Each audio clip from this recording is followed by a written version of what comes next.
주영석 기자의 뉴스 속으로. 뉴스 속으로는 예방과 치료의학도 최고, 리퍼도 최고, 시니어 어르신들에게 서울 메디칼 그룹이 최고, 서울 메디칼 그룹 제공입니다. 연방준비제도가 높은 기준금리를 계속 끌고 갈 것인지의 여부가 관심인데, 일단은 당분간 고금리를 유지할 것이다라는 시그널을 내보내고 있습니다.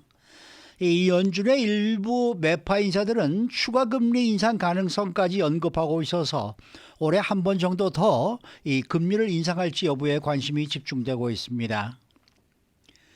지금 세계는 5대양 6대주로 나뉘어져 있는데, 약 2억 5천만 년 후에는 지구가 하나의 거대한 대륙이 될 수 있다라는 예측이 나왔습니다. 그렇게 되면 지구 온도가 너무 뜨거워져서 포유류와 인간은 멸종할 전망입니다.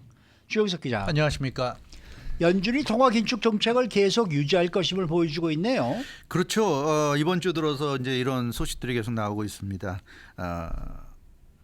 경제 통화 정책 현재 긴축을 펴고 있는데, 현재의 기준금리 수준을 당분간 그대로 유지한다는 그런 시그널을 지금 보내고 있습니다. 그러면 이 긴축 정책을 당분간은 계속 끌고 간다는 얘기죠. 현재 기준금리가 5.25에서 5.5% 사이인데, 이것은 지난 수년 1년 전, 2년 전, 3년 전에 비하면 굉장한 고금리입니다. 이 고금리 기조를 그대로 유지한다는 그런 시그널을 보내고 있는 건, 금리 인상을 안 하더라도, 여러 번 말씀드리지만 이 상태에서 계속 동결로만 가더라도 이거 자체가 굉장한 긴축이에요. 그래서 긴축을 그대로 끌고 간다는 그런 얘기가 되겠습니다. 기준금리가 지금 최고 5.5%이기 때문에 이것을 근거로 해서 이제 모기지 이자율이나 여러 가지 자동차 이자율 여러 가지가 나오는데, 모기지 이자율이 지금 7%에서 9%까지 지금 형성이 되고 있죠. 그래서 금리를 이대로 유지한다는 것만으로도 엄청난 긴축 효과를 지금 얻고 있는 그런 상황입니다. 네, 연준에는 그 온건파, 비둘기파가 있고 네. 강경파, 매파가 있잖아요. 네, 그렇죠. 늘 대립을 했단 말입니다. 근데 이번에 긴축에 대해서는 이견이 없는 그런 모습이에요. 예, 그렇습니다. 이 비둘기파 인사들과 매파 인사들이 항상 네. 나눠져 있어가지고 네. 대립하기 마련인데, 네. 그 당분간 통화 긴축 정책을 유지한다. 이 같은 어떤 그 대전제에는 비둘기파건 매파건 이견이 없는 것 같아요. 그래서 공감대가 형성된 것으로 보여집니다. 긴축 정책을 이대로 끝내기에는, 제가 여러 번 말씀드리지만 긴축 정책을 끝낸다는 게 금리 인상을 멈춘다는 게 절대 아닙니다. 긴축을 끝낸다는 건 금리 인하로 가는 게 긴축을 끝내는 거예요. 금리 인하로 가야 되는 겁니다.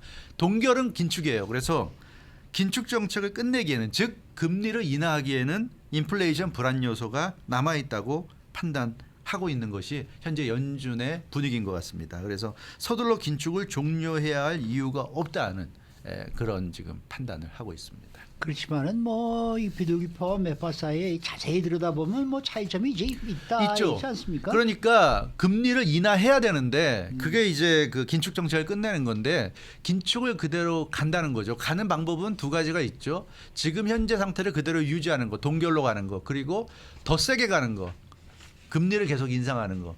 근데 그 부분에서 갈리는 거죠. 동결할 것이냐, 더 인상할 것이냐, 이 부분에서 지금 갈리고 있어요. 마이클 바 연준 부의장, 비둘기파로 분류되는 인물입니다.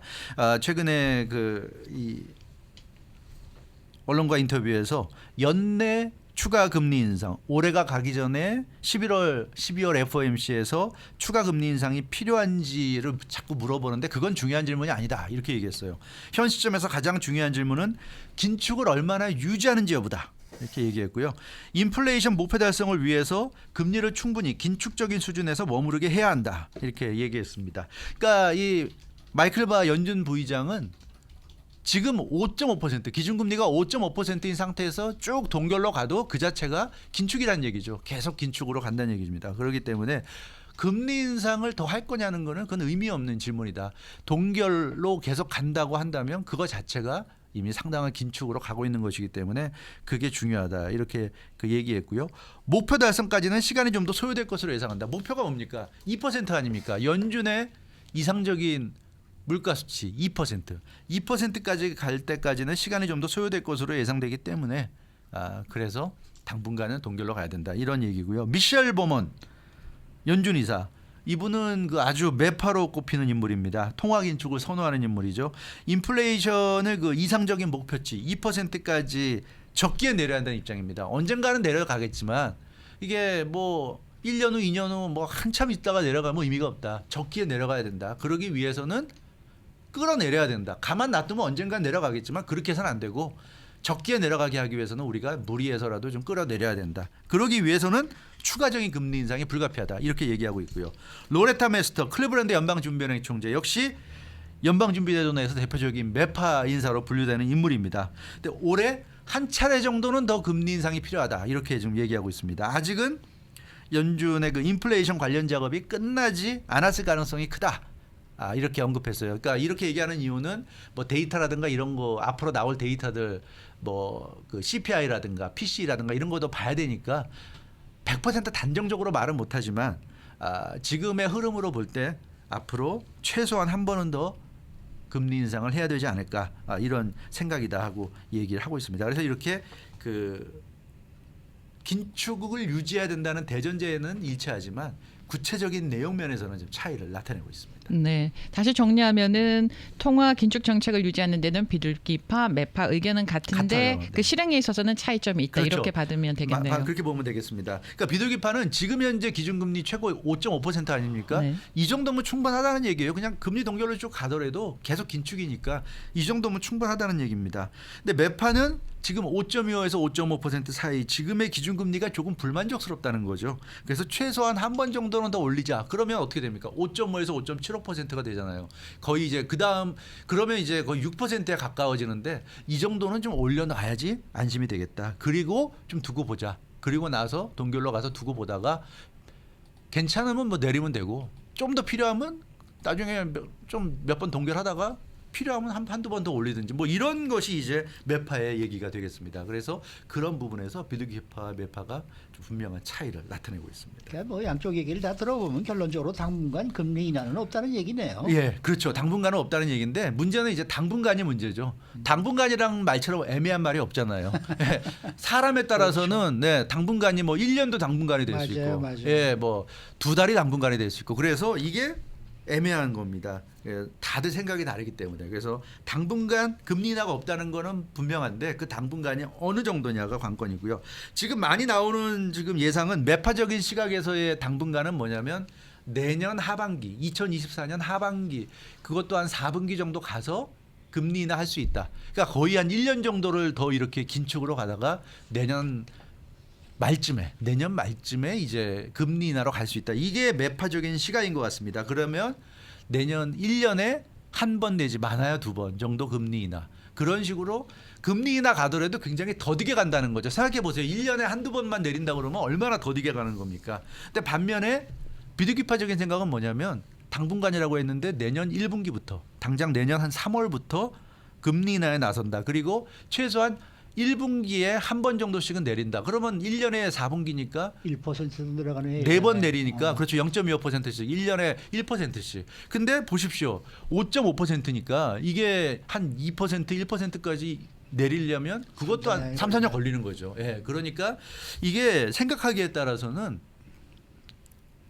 굉장히 묘한 겁니다. 그러니까 우리가 언론 보도를 보면은 뭐 긴축을 계속 유지한다, 당분간 고금리다 하는데 그게 금리 인하를 안 한다는 게 아니에요. 금리 인하를 할 겁니다. 할 수밖에 없는데 문제는 금리 인하를 언제 할 것이고 얼마나 속도를 낼 것이냐 이게 관건인 거죠. 그래서 정말 1년에 한두 번만 할지, 1년에 한 4번까지 할지, 1년에 4번을 해도 한 3, 4년 가야지 한 1%까지 내려갈 수 있는 거죠. 근데 뭐 1%까지 내린다고 그게 목표는 아니지만 어찌 됐건 지금보다 많이 내리기 위해서는 그런 점에서 볼 때 앞으로 연준이 어떤 결정을 내릴지 궁금한데 아마도 내년 하반기 마지막에 가서 내리는 거는 그거는 좀 너무 늦는 것 같아요. 그렇게 될 것 같지는 않고 내년 3월도 가능성이 있고 늦어도 한 내년 한 중간 한 6월 정도 중순 정도 내년 중간 정도 가면 내리지 않을까 뭐 이런 예상이 좀 설득력이 있지 않을까 싶습니다. 자, 이번엔 과학계 소식인데요. 아주 흥미로운 내용입니다. 네, 그렇습니다. 지구 미래에 대한 아주 흥미로운 예측이 나왔습니다. 예. 영국의 대학이죠. 브리스톨 유니버시티가 알렉산더 판스워스 교수팀의 그 연구 결과가 나온 거예요. 이 대학에서 알렉산더 판스워스 교수가 이끄는 팀이 연구를 해서 이걸 한 2주일 전에 과학저널 네이처 지오사이언스에 발표했습니다. 연구 결과를 정식으로 발표했어요. 그게 뭐냐면 지구가 지금 5대양 6대주잖아요. 네. 남극까지 치면 이제 7대륙이 되죠. 남극까지 대륙으로 치면 7대륙인데 이것이 나중에 가면 먼 미래죠. 먼 미래에 가면 하나의 대륙이 된다. 거대한 하나의 대륙이 된다. 이게 이번에 그 영국 브리스톨 유니버시티 알렉산더 판소스 교수팀이 내놓은 결과입니다. 하나의 대륙이 된다는 게 구체적으로 뭐 어떻게 된다는 예. 얘기예요? 지금 지구가 아시아가 있고 오세아니아가 있고 아프리카, 유럽 그리고 남북 아메리카 거기다 이제 뭐 남극 대륙까지 치면 이렇게 뭐 6개 7개 대륙이 돼 있는데 이게 어떻게 되냐면 호주와 인도네시아가 가까이 있잖아요. 네. 호주와 인도네시아가 붙고 결국 다 붙어버린다. 인도네시아도 동남아시아에 붙고 붙게 되는 거고요. 아프리카하고 유럽이 붙고요. 붙고 아시아와 아메리카가 붙는 뭐 이런 이제 상황이 되는 겁니다. 이렇게 되면 어떻게 되냐면 저도 지도를 봤지만 한국과 일본은 완전히 육지가 되는 거죠. 한국과 일본은 이 아메리카 대륙이 와가지고 이제 부딪혀 버리니까 이 완전히 그 하나의 대륙이 돼서 그 육지 안에 갇혀버리는 이런 상황이 되는 거고요. 한국은 그러니까 완전히 내륙 한가운데로 들어가게 되는 것이고 일본도 마찬가지가 됩니다. 아프리카와 유럽이 붙으니까 어떻게 했습니까? 지중해가 사라지고요. 지중해는 하나의 거대한 강이나 호수 정도로 이렇게 지중해가 사라지는 이런 상황이 되고 인도양도 보니까 동서북이 대륙에 둘러싸여서요. 완전히 그 막히게 되고 근데 남쪽으로만 이렇게 좀 물이 흐르게 그래서 이제 바다로서의 명맥을 유지하는 것으로 이렇게 나타났습니다. 그 태평양과 대서양은 거대한 하나의 바다로 합쳐지니까 대서양이 태평양에 흡수된다고 볼 수 있는 그러니까 이런 식으로 지구가 바뀌는 겁니다. 지구가 원래는 예. 하나의 대륙이었다고 그렇죠. 하잖아요. 네. 그러면 그때로 다시 돌아가는 셈이 되는 바로 거네요. 그겁니다. 예. 지금 그 지질학자들의 조사를 보면 예. 그 예전에 지구가 하나의 대륙이었죠. 판게아라고 그러죠. 판게아. 예. 그래서 약 3억 년 전에 고생대 말기입니다. 3억 년 전에 3억 년 전 고생대 말기부터 중생대 초기까지 그 지구는 하나의 초대륙 판게아였어요. 판게아. 그래서 이 대륙 전체가 붙어 있는 거대한 땅덩어리였는데 이 판 구조론과 대륙 이동 등에 의해서 그러니까 지각 변동이라든가 이런 것에 의해서 조금씩 이제 이동하다가 이게 떨어져 나갔죠. 그래서 이 아프리카와 아메리카 대륙이 깨지고 사실은 대서양이란 게 없었잖아요 그때는. 네. 근데 아프리카와 이제 아메리카가 깨지면서 그게 갈라지면서 그 틈으로 바닷물이 들어오면서 이제 대서양이 생기고 위에도 마찬가지죠. 위에도 북아메리카와 그 유럽이 이제 깨지면서 영국이 섬이 되고 뭐 이렇게 되는 건데 그리고 나서 이렇게 이제 5대양 6대주가 됐는데 이게 계속 지구가 지각 운동을 하고 있지 않습니까? 이게 지각 운동 때문에 조금씩 또 움직인다는 거죠. 그래서 오랜 시간 앞으로 2억 5천만 년 후면 다시 이게 붙는다는 얘기입니다. 떨어졌던 게 다시 붙는다. 그래서 지구가 다시 예전에 판게아처럼 돌아간다는 거죠. 하나의 거대한 초대륙이 된다는 얘기입니다. 그때까지 살아있을 텐데 그렇게 되면 지구 환경이 생명체에 상당히 어려진다는 어려워지죠. 얘기 아닙니까? 그렇죠. 그때까지 살았으면 큰일 나죠. 2억 왜냐하면 5천 몇 살이 되는 거예요? 아니 근데 너무 고통스러울 거기 때문에 이 살아 있으면 안 되죠. 그 브리스톨 대학의 그 예측을 보면요, 2억 5천만 년 후에 하나의 초대륙이 되면 포유류 인간 다 멸종한다고 그럽니다. 왜냐하면 멸종한다고요? 예, 하나의 초대륙을 판게아 울티마라고 부르는데 생각해 보세요. 이게 땅이 적당한 크기로 있고 거기에 강이나 바다가 있어줘야지 열기도 식혀주고 하는데 이게 그렇게 거대한 초대륙 하나가 되면 바닷가 근처는 모르겠는데 내륙으로 들어갈수록 어마어마한 그 뜨거운 그 그렇겠지. 기온이 됩니다. 다 사막이 되는 거죠. 그래서 지구 대부분의 온도가 그렇게 되면 섭씨 40도에서 70도가 된다고 그래요. 네. 화씨로하면 104도에서 158도가 됩니다. 이게 기본 온도가 되니까 도저히 인류나 포유류가 생존하기 힘든 조건이 된다는 거죠. 그래서 그때 가면 다 멸종할 것이다. 그래서 내륙에는 생명체가 살 수 없는 그런 황량한 지금 우리가 화성의 화면을 보면 알 수 있듯이 사막밖에 없잖아요. 화성이. 예, 그런 모습처럼 될 것 같다는 거고요. 생명체는 오로지 바닷속에만 있는 해양 생명체만이 살 수 있다는 거죠. 물속에 들어가야 그나마 생명을 유지할 수 있고 물 위에 올라오면 생명을 유지할 수 없는 그런 상태가 될 것 같다는 거고요. 그래서 지구가 아마 2억 5천만 년 후가 되면 우리가 지금 화성 보잖아요. 화성 같은 모습이 될 가능성이 높다는 거고 재미난 거는 일부 과학자들은 그래서 그때 가면 지구는 이제 태양과 거리를 보면 지구보다 가까운 게 금성이고 지구보다 먼 게 화성이잖아요.